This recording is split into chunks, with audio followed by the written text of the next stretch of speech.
Hi guys, welcome to Cricket Charith Venkatesh. It was clinical Kiwis versus pathetic Pakistanis.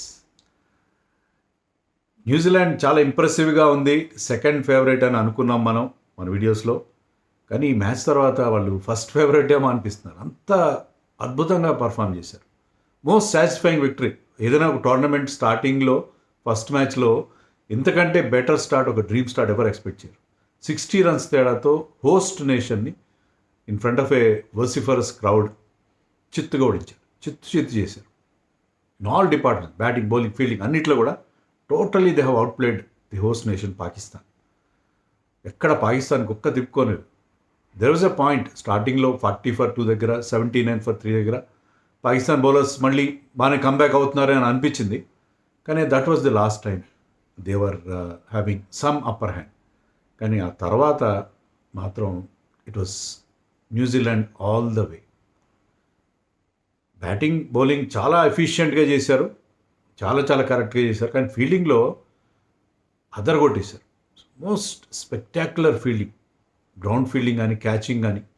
ఒక 2 క్యాచ్లు drop అవుతాయి, ఎందుకంటే వాళ్ళు attempt చేసిన దాన్ని బట్టి అవి డ్రాప్ అవుతాయి. ఎందుకంటే చాలా ఇంపాసిబుల్ అని క్యాచ్లు అటెంప్ట్ చేస్తారు, అది పూర్తిగా దాన్ని ఫినిష్ చేయలేకపోతారు. But otherwise it was wonderful display from the Kiwis. అసలు ఎక్స్పెక్ట్ చేయలేదు ఇంత బాగా ఆడతారు. ఎందుకంటే వాళ్ళు ఆల్రెడీ వాళ్ళకి పర్ఫెక్ట్ ప్లాట్ఫామ్ కదా. ఎందుకంటే వాళ్ళు అక్కడ ఒక ట్రై సిరీస్ ఆడారు పాకిస్తాన్లోనే. సో మంచి స్టార్ట్ లభించి జస్ట్ ఫ్యూ డేస్ బిఫోర్ వాళ్ళు 2 మ్యాచ్లలో పాకిస్తాన్ ఓడించారు. ఇప్పుడు హ్యాట్రిక్ ఆఫ్ విన్స్ అనమాట. పాకిస్తాన్కి మీద వారం రోజుల తేడాలో 3వసారి గెలిచారు. ఆ నెట్ రన్ రేట్ కూడా వాళ్ళు బ్రహ్మాండంగా ఇంప్రూవ్ అవుతుంది. పాకిస్తాన్ మరోవైపు పాకిస్తాన్ నెట్ రన్ రేట్ చాలా డౌన్ అయిపోతుంది. ఇండియాతో జరిగే మ్యాచ్ విషయంలో వాళ్ళు చాలా ప్రెషర్లో ఉంటారు. ఎందుకంటే వాళ్ళు నెట్ రన్ రేట్ బాగాలేదు. తర్వాత ఈ ఇండియాతో మ్యాచ్ ఓడిపోతే వాళ్ళ టోర్నమెంట్ ఎండ్ అయిపోయింది అక్కడే.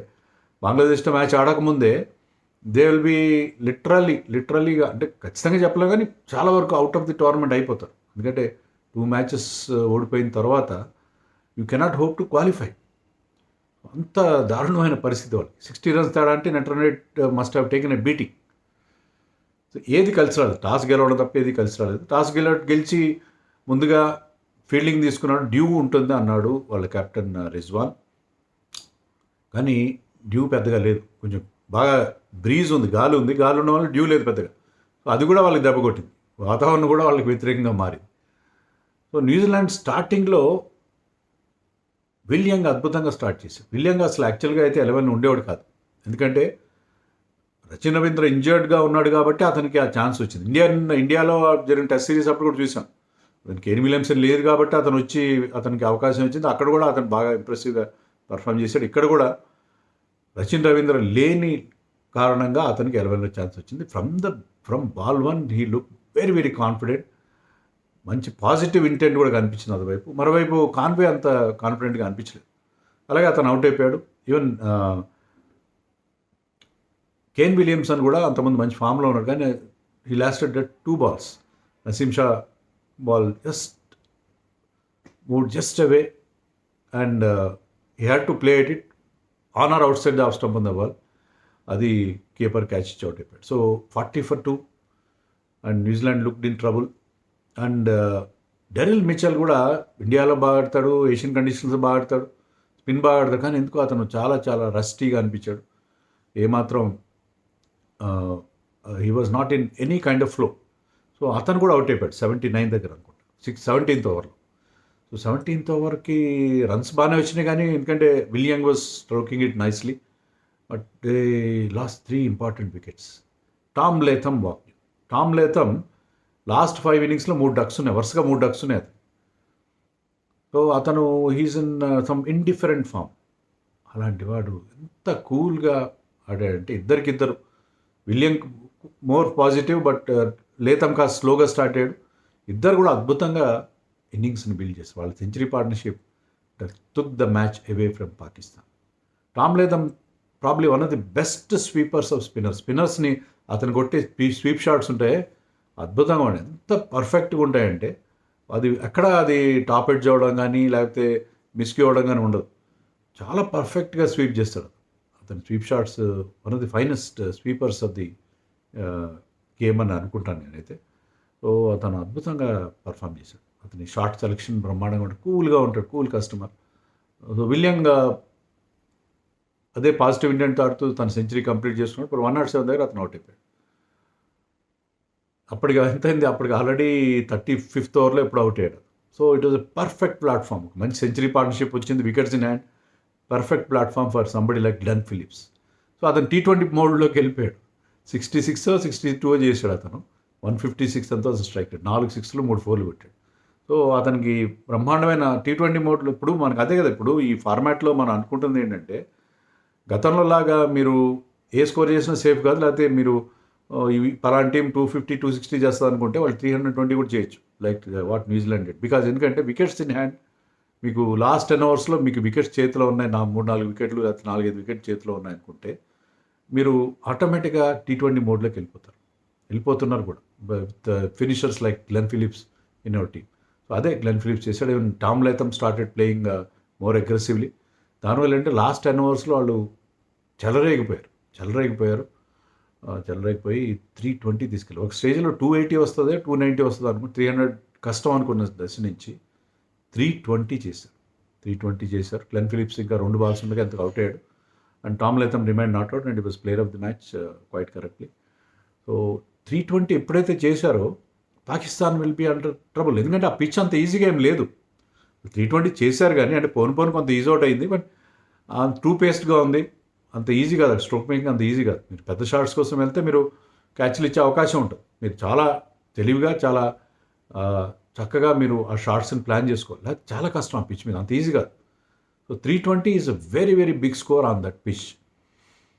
మరి పాకిస్తాన్ స్టార్ట్, వాళ్ళకి ఒక ప్రాబ్లం వచ్చింది. ఫకర్ జమాన్ ఫస్ట్ ఓవర్లోనే బాల్ ఆపే ప్రయత్నంలో అతను కాలికి ఇంజరీ అయింది.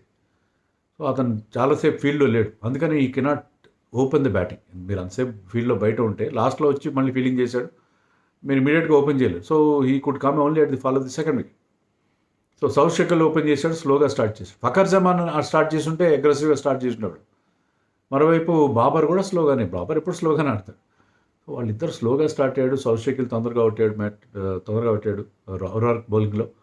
తర్వాత రిజ్వాన్ వచ్చాడు. Rizwan and Babar test match ఆడినట్టు ఆడారు.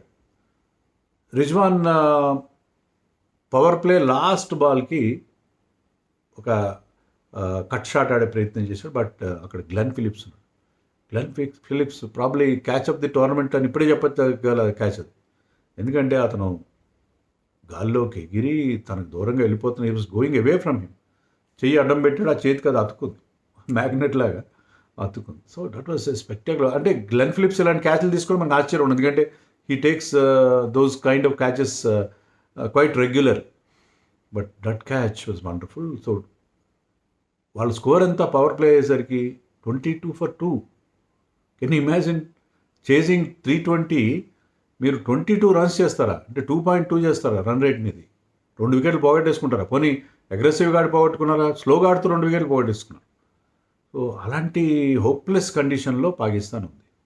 Babur continued like that. Fakhar జమాన్ని పంపించారు, అతని కాలు సరిగ్గా లేదు, క్విక్ సింగిల్ చేయలేడు, ఫుట్ వర్క్ కదలట్లేదు, కాళ్ళు కదలట్లేదు, only has to depend on his hands move చేసుకోవాలి. అలాంటి సిచ్యుయేషన్లో అంత హ్యాంపర్డ్గా ఉన్న ప్లేయర్ని పంపిస్తే బాబర్ ఏం చేస్తాడు? బాబర్ నడ్జెస్ అండ్ పుషెస్సే ఉంటాయి, సింగిల్స్ అండ్ డబుల్స్ తీయాలి. అతనేమో రన్నింగ్ చేయలేకుండా ఉన్నాడు.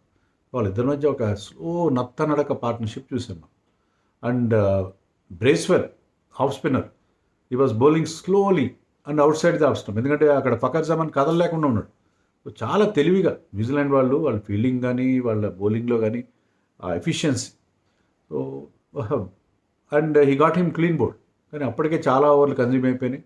బాబర్ స్లోగా ఆడుతున్నాడు, అది స్లోగా ఆడుతున్నాడు. తర్వాత వచ్చిన సల్మానాగా క్విక్గా రన్స్ చేశాడు, అగ్రెసివ్ ఇంటెంట్ చూపించాడు. ఆ ఇంటెంట్ మనం అంతమంది చూడలేదు. బాబర్ కూడా 50 దాటిన తర్వాత అతను షాట్లు, అంటే 50 వరకు నేను కొట్టాను, 50 వచ్చింది కదా ఇప్పుడు కొడతాను అన్నట్టుగా కొన్ని షాట్స్ కొట్టాడు. దానివల్ల అతను స్ట్రైక్ రేట్ 71కి వచ్చింది, లేకపోతే అది కూడా రాదు, లేకపోతే ఇంకా 50లోనే ఉంది అతను స్ట్రైక్ రేట్, 50స్లోనే ఉంది. కానీ 71కి వచ్చింది because after 50 he try to play some shots, ఒక 6 కూడా కొట్టాడు. But that was pathetic. అంత స్లోగా ఆడడం, 320 చేంజ్ చేసినప్పుడు you cannot play for a draw. Have to go for your shots. So Babar అది చేయలేదు. ఒక 50 అయితే తన ఖాతాలో వేసుకోవడం, కానీ అది దాని మీద చాలా చాలా ట్రోలింగ్ అవుతుంది పాకిస్తాన్లో, ఇంకా దాని మీద విరుచుకుపడతారు. సో బాబర్ ఇన్నింగ్స్ చాలా కౌంటర్ ప్రొడక్టివ్ అయింది. అలాగే ఫకర్ జమాన్ని నెంబర్ 3లో నెంబర్ 4లో పంపడం కూడా అది కూడా కరెక్ట్ కాదేమో అనిపించింది. బికాజ్ ఈ could not run. But other ఎండ్లో బాబర్ ఉన్నాడు. బాబర్ స్ట్రైక్ రొటేషన్ మీద డిపెండ్ అవుతాడు. దానివల్ల వాళ్ళు తర్వాత సల్మానాగా ఒక మంచి ఇన్నింగ్స్ ఆడాడు, ఒక cameo innings of 40 or runs. తర్వాత ఖుష్దిల్ షా స్టార్టింగ్ నుంచి బ్రహ్మాండంగా ఆడాడు. అతను 60 చేశాడు. అండ్ ఇంకా ఆ మార్జిన్ చాలా వరకు తగ్గించాడు. లాస్ట్లో ఇవాళ ఫాస్ట్ బౌలర్స్ అది షహీద్ అఫ్రీది కావచ్చు, హారిస్ రౌఫ్ కావచ్చు, ఆర్ నసీం షా కావచ్చు, 6లు కొట్టి పండగ చేస్తున్నారు కాస్త. కాబట్టి స్కోర్ తగ్గి 60 మాత్రమే వచ్చింది మార్జిన్. లేకపోతే 80-90 రన్స్తో ఓడిపోతే వాళ్ళు మొత్తం చాలా దారుణమైన పొజిషన్లో ఉండేవారు. కానీ న్యూజిలాండ్ బౌలర్స్ అందరూ బాగా, అందరికి వికెట్లు వచ్చినాయి. 6 బౌలర్స్ యూజ్ చేస్తే కొత్తగా వచ్చిన నేథన్ స్మిత్ కూడా ఈ గాట్ వికెట్. ఈ also went for runs in second over. Glenn Phillips ఒక్కడే కాసే ఎక్స్పెన్సివ్ అనిపించాడు. And Santner bowled beautifully initially, but లాస్ట్లో ఈ ఫాస్ట్ బౌలర్స్ అతన్ని ఫిగర్స్ని డ్యామేజ్ చేశారు. But Bracewell bowled brilliantly. And overall got 3 wickets. Matt Henry got 2. So అందరూ బాగా బౌలింగ్ చేశారు, అద్భుతంగా ఫీల్డింగ్ చేశారు. 60 రన్స్ తేడాతో గెలిచేశారు. అండ్ బాబర్ అండ్ రిజ్వాన్ ఆడిన తీరు పవర్ ప్లేలో దట్ వాజ్ హారిఫిక్, హారర్. అది అలాంటి 320 చేంజ్ చేసినప్పుడు మీరు అంటే బౌలింగ్ చాలా ఎఫిషియెంట్గా ఉంది, చాలా ఎఫిషియెంట్గా వేశారు ఇద్దరు. కానీ వాళ్ళ న్యూ బాల్ బౌలర్స్ చాలా efficient, they were extremely efficient. But this is not the way. Overall particularly bowled brilliantly. అతని హైట్ ఉంది, పేస్ ఉంది. It was very very accurate. But still అంత దారుణమైన, అంటే నాట్ షోయింగ్ ఎనీ ఇంటెంట్, అది అక్కడ వచ్చిన problem. But anyway we have no complaints. Pakistan ఇలా ఓడిపోతే, బట్ న్యూజిలాండ్ చెలరేగిపోతుంది కదా, అది కూడా మనం దృష్టిలో పెట్టుకోవాలి. New Zealand spinners can be hit అని ఫాస్ట్ బౌలర్స్ ప్రూవ్ చేశారు, ఖుర్షిద్ ప్రూవ్ చేశాడు, సల్మాన్ ప్రూవ్. వాళ్ళు అంత స్పిన్నర్స్, వాళ్ళ ఫింగర్ స్పిన్నర్స్ వాళ్ళు ముగ్గురు అంత డేంజరస్ ఏం కాదు, వాళ్ళ మీద కౌంటర్ అటాక్ చేయొచ్చు అని చెప్పి పాకిస్తాన్ లేటర్ ఆర్డర్ ప్రూవ్ చేసింది. So that is an indication for our players when we play them on 2nd of March. But ఓవరాల్గా పాకిస్తాన్కి టెరిబుల్ డిసప్పాయింట్మెంట్. బాబర్ అవుట్ అయిన తర్వాత ఇంకా people started leaving the stadium. So I think చాలా చాలా disappointment. చాలా రోజుల తర్వాత, 30 ఏళ్ళ తర్వాత ఐసీసీ టోర్నమెంట్ హోస్ట్ చేస్తారు. సో ఇంతకంటే దారుణమైన స్టార్ట్ పాకిస్తాన్ కూడా. Let us pity them for a change.